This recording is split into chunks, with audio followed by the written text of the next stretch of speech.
Welcome to the Roofing Business Growth Circle with Jacques Skuteeki, the go-to 15-minute power session for roofers who want more profit, better projects, and marketing that actually works.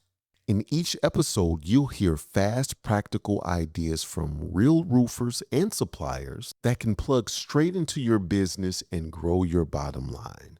Now, get ready to level up your roofing business with your host, Jacques Skuteeki.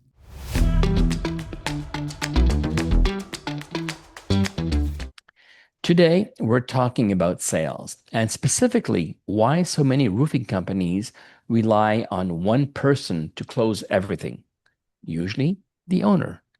Today, we got episode 4 that we call the sales machine problem. Willard, why does that become such a bottleneck? One of the biggest challenge again is that the owner may like selling, they may like closing, but that's not the job of a business owner. The job of the business owner is to create the vision, steer the ship in the direction, to create opportunities for the business to grow. A lot of business owners get lost in thinking that closing sales is how the business grows, but that's just how you generate revenue. You know, a lot of roofing companies, they rely on one strong closer, often the owner, as you just mentioned. Why does that become so risky for them? Well, there's a couple of different reasons to it. If I'm just spending all my time focusing on closing sales, how am I really addressing the other problems that are happening in my business? I get so busy chasing the money that I'm not looking at those little things that are happening in my operations on a day-to-day basis that are actually causing bigger problems and making revenue bleed. So when the revenue is bleeding, I'm trying to fix that problem by generating more revenue.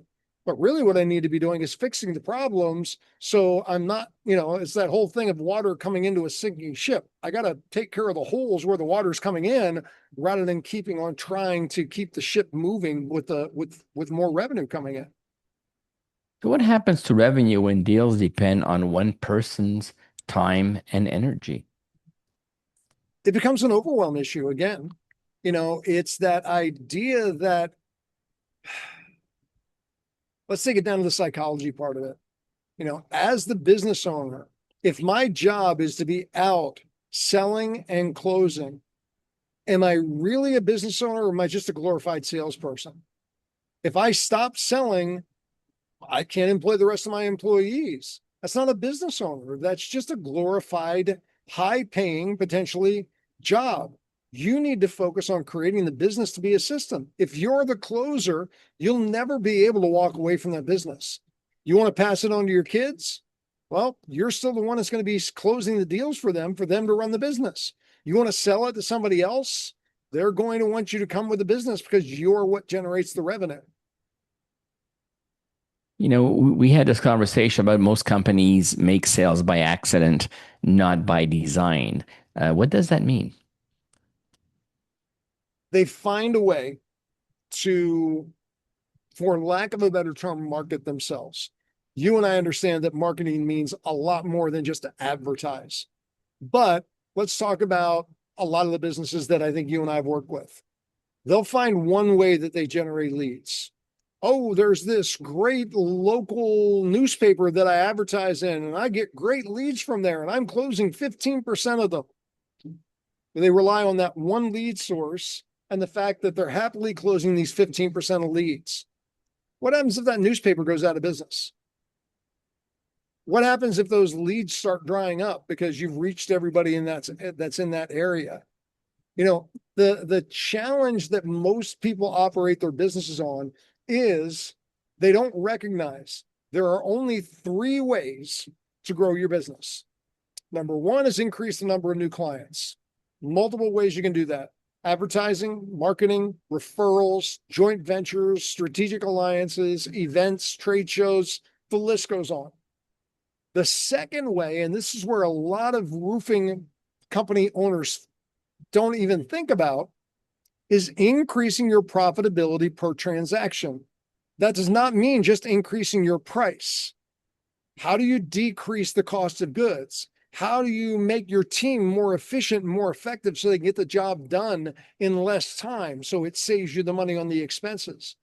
And the third way is increasing the number of services that a client buys from you. So what happens when I say that most people are running their business with sales that come by accident is they have people seeking them out. They're not hunters. They're not salespeople. They're order takers. When the phone rings because somebody finds their ad on Google or drives and sees their truck in somebody's driveway, oh, you know what? I better call Willard's roofing service because I need to have somebody look at my roof. That's business by accident.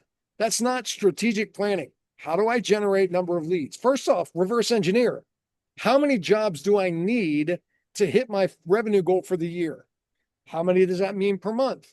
Great. Based on how many per month, how many do I close when I have a conversation with somebody? It's reverse engineering your numbers so you can be strategic to go, this is how many leads I need every month. This is how many conversations I need to have. This is how many estimates I need to put out. That's where I'm saying that most people are doing it by accident. They don't have a formula in place. Yeah, and then you open the conversation about touch points, right? Now that like 10 years ago you were saying, oh, we only have to connect with people maybe 4 or 5 or 6 times, but now it's like depending on what you read out there online, and some people say 15 times, 15 touch points. Some people say 20 touch points, right?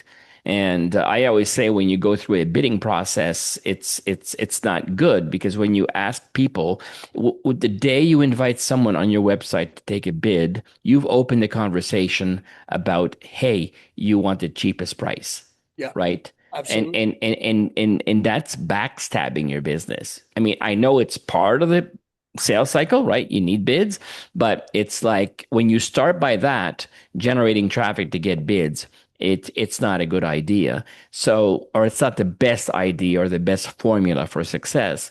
So in this new world with social media and AI and all that stuff, how many steps are really involved between the first call and a signed contract? Well, there's a couple of different cans of worms that you opened up there. One is the persistence needed in the follow-up to have a conversation with people. You know, you mentioned about the number of touches. And this data that I'm going to share with you is a little old, so I'm going to fluff it a little bit. 85% of salespeople give up by the third call. Yeah. They stop after 3 calls.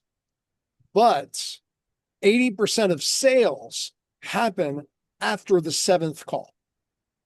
You know, you've got to be persistent to be able to get to that point where they're going to talk to you. Now, the next part where you say about how many steps are really involved between the first call and the signed contract, that's a whole different beast. And that's one you must know to be successful and to take it from a roll of the dice to something that's strategic that you can replicate. So we talked about this on one of the other episodes. You're going to have to go back, folks, and watch the other episodes to get the whole thing, but I'll give you the teaser on it here. In a typical customer journey from lead generation to close, there's 9 steps. And that includes how many leads have I generated? What was my first conversation with them? You know, was I able to get that first conversation? When I had the conversation, was I able to qualify them? When I qualified them, I moved into the transaction or the presentation. From the presentation, did I move into an approval? Did I move into paper? Again, typical 9 steps. And I can already see some people's eyes glazing over going, I just want to have the call. I want to give them an estimate. And I want them to pay me. That's where you're making things happen by accident. When you have a system, you can replicate it and you can improve each step along the way to improve the number of those contracts that get signed. I know that wasn't exactly the question you asked, and I'm sorry if I went off on a bit of a tangent, but you kind of opened up the door for 2 directions that could go there. You know, I mean, yeah, we're talking about, you know, the next step was to talk about small improvements. Yeah. But what I've also noticing is the importance of having a short window, right? Mhm. And people are busy. Listen, most business owners, they get anywhere between 50 and 150 emails per day if they don't have a system to clean them up. So it's very difficult for a business owner to keep track of everything. So when you're soliciting a business and offering you offering them your solution, you're like just a nobody. You're among all these other 100 people, emails or phone calls and all that stuff every day. So persistence, right, with the clear message and understanding the pain point is crucial to be able to wrap that up within nine, you said 9 or 10 touch points. But again, if you are a HVAC company, I mean, your customer journey, your sales cycle is probably 3 to 7 days, right? Yep. AC is broken, your heater is broken, you're going to freeze or you're going to cook in the house. You need to find something right away. Somebody right away. And when you do that, you're going to base it on the trust, on their website, on their reviews, blah, blah, blah, right? But some sales cycles are longer. Like if you need a roof and it's not an emergency, a lot of people are looking right now to get their roof done maybe in 3 months, maybe in 6 months. Maybe when your parents die and they're going to sell the house, that's in 1 year. So Yeah. you're already looking out for the future. So depending on where you want to grow your sales, there are different sales cycles for the same product or service that you sell. And small improvements are crucial in your follow-up. And that's where automation comes in. Some Absolutely. people call it AI, some people call it a CRM. It don't matter what you call it. If you open your computer on a Monday morning, you need to know, like, who am I going to be calling? Who are my 5 people that I need to call? Who are the 10 people I need to follow up as an email? And that's done by automation.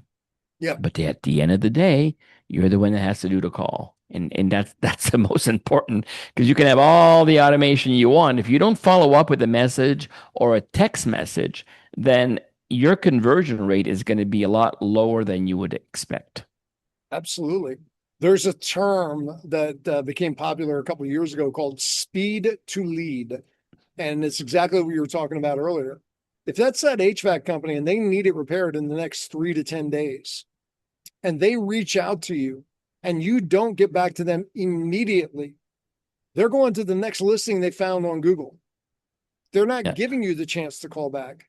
You have to be following up with people and you have to be persistent.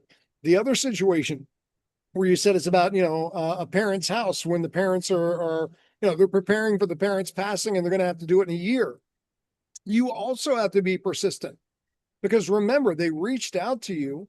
They want to talk to you. But if you expect that they're going to close the deal on your 3rd or 4th call, no, you have to stay with them, because they want to start planning, but they're not going to make the decision until it gets closer to that time. You have to be persistent without being pushy. And the automations you're talking about help with that, but you still have to have the human factor. You mentioned something earlier about people come to your site and filling out, form, a bid for a bid. Man, I don't know about you, but I tell people all the time, do not do that. I mean, like you said, if you're doing that, you want people who are looking for the lowest price. Yeah. I don't want people who want the lowest price. I want people who want the best value for the money that they're spending.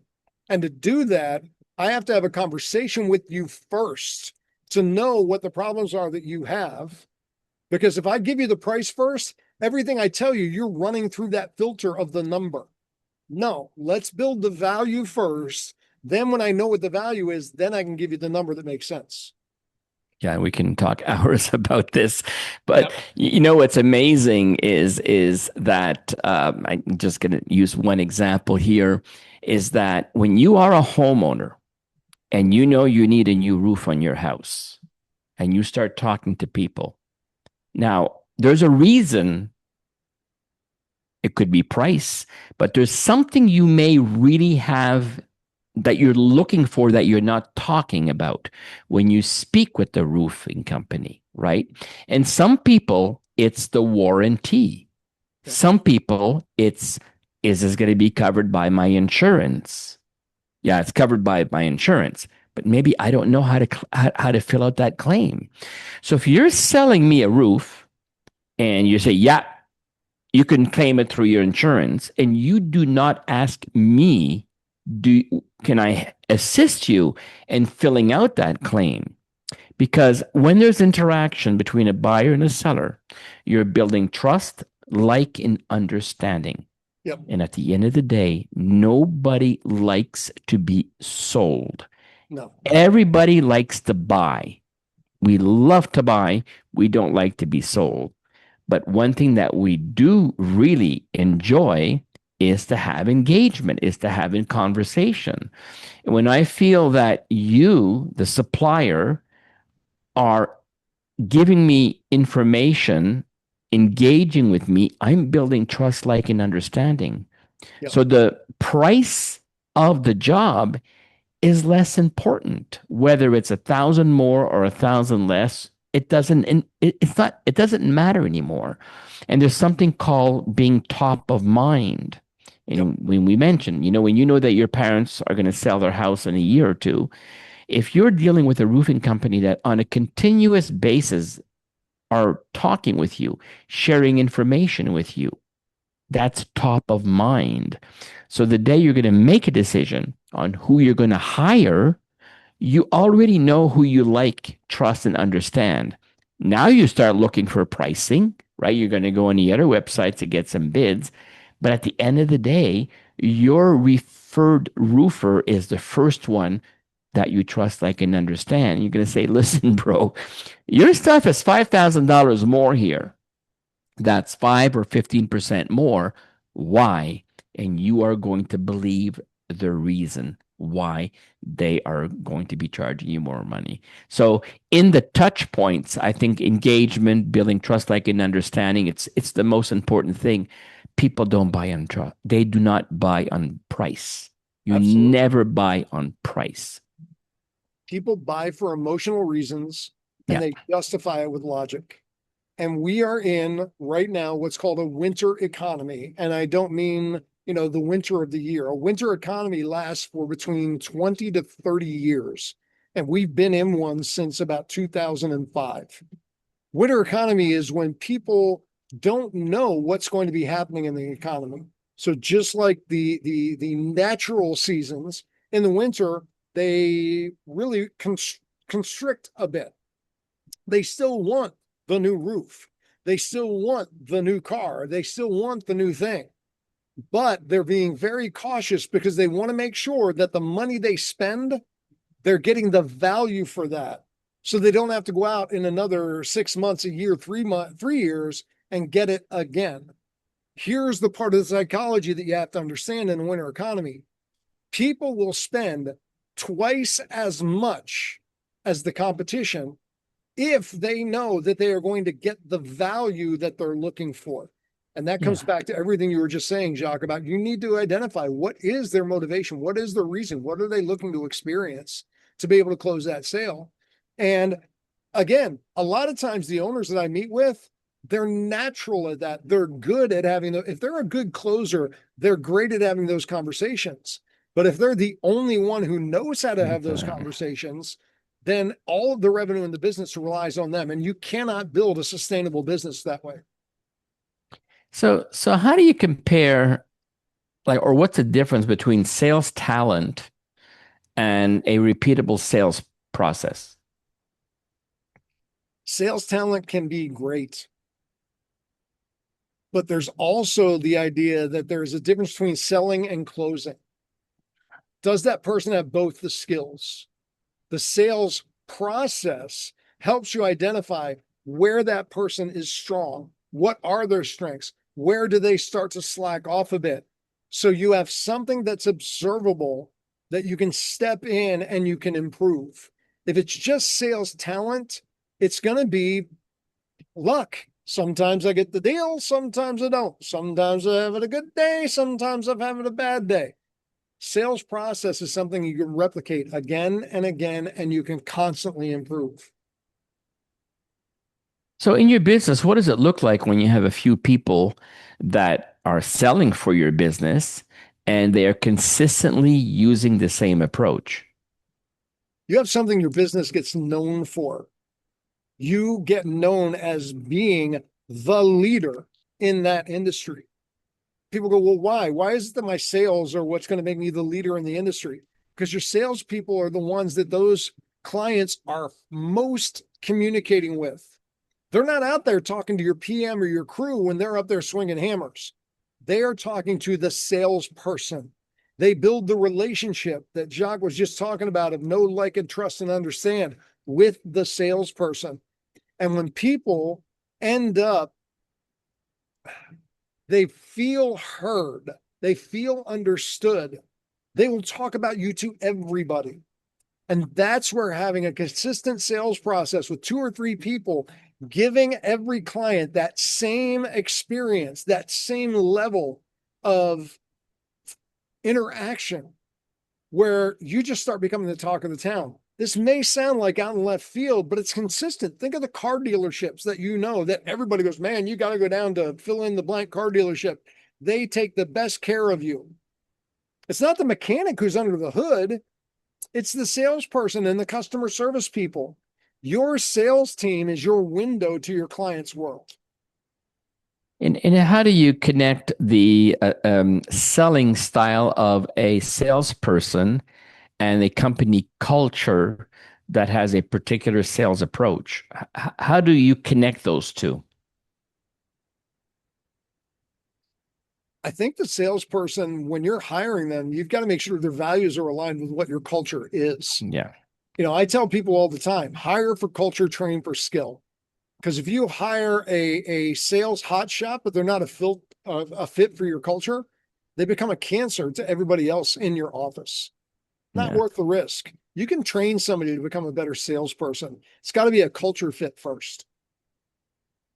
Yeah, I wanted to bring that up because I see very often that different companies have got different salespeople, and very often there's a complete disconnect between the salesperson and the business owner. I mean, you see that there's friction there.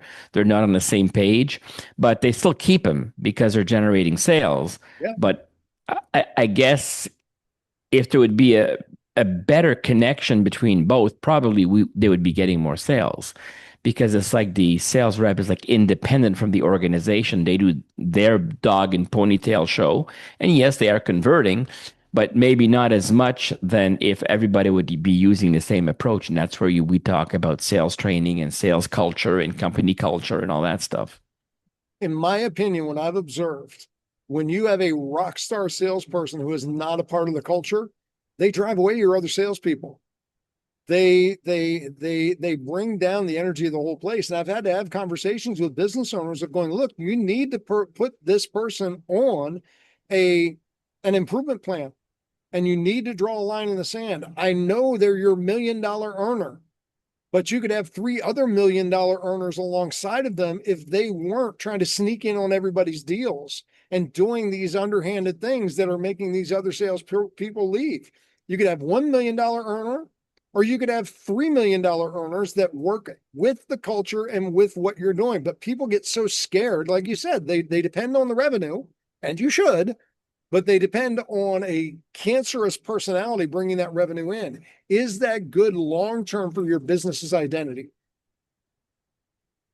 So how does revenue feel different when it's predictable instead of streaky? That again comes back to the process and what we talked about before. When you're looking at the breakdown, I need X number of sales per month. To get that number of sales, we've got a 20% close ratio. That means we have to have this many proposals going out. That means we have to have this many meetings to get this. You now have a strategy that allows you to consistently hit your numbers. Will it alter? Yes. But it's not going to alter by going from, 5 deals to no deals the next month. You're going to have less of a swing in what's going on. And how will it feel different? You'll be able to breathe. You're going to be able to plan for the seasonal impact of things. You're going to know, okay, our best season are these months. So we're going to pump up our leads that are coming in that month. We're going to have higher quotas established for first meetings. We're going to have higher quotas.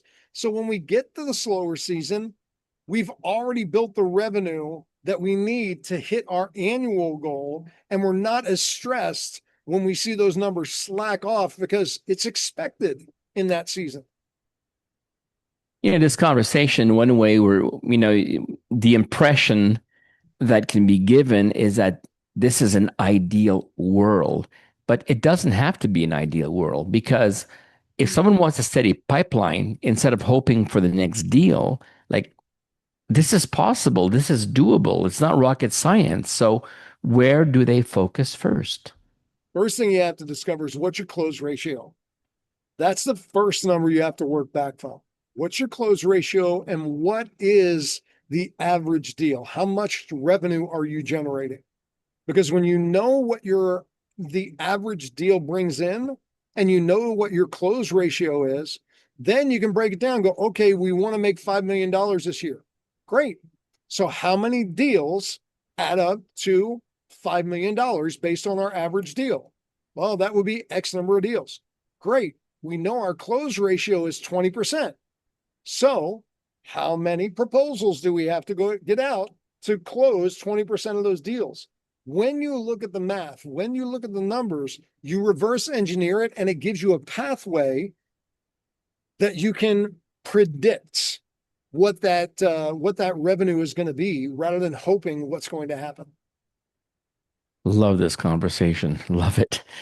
If so, viewers, if your revenue depends on one person, it's not predictable. It's fragile. The shift to a system is what creates consistency. And once that clicks, everything starts to feel different. Willard, thank you so much for your knowledge and sharing those great ideas. And there's more to come. We have more episodes. And again, thank you again for sharing with me and my audience today. It is always a pleasure, John. Thanks again. If you're serious about winning, don't stop here. Visit roofingbusinessgrowthcircle.com and unlock our resource vault featuring valuable free tools, guides, and resources from our guest speakers. Listen to more episodes of the podcast and book a Beat Your Competition strategy call with Jacques. Until next time, keep raising the bar in your roofing business.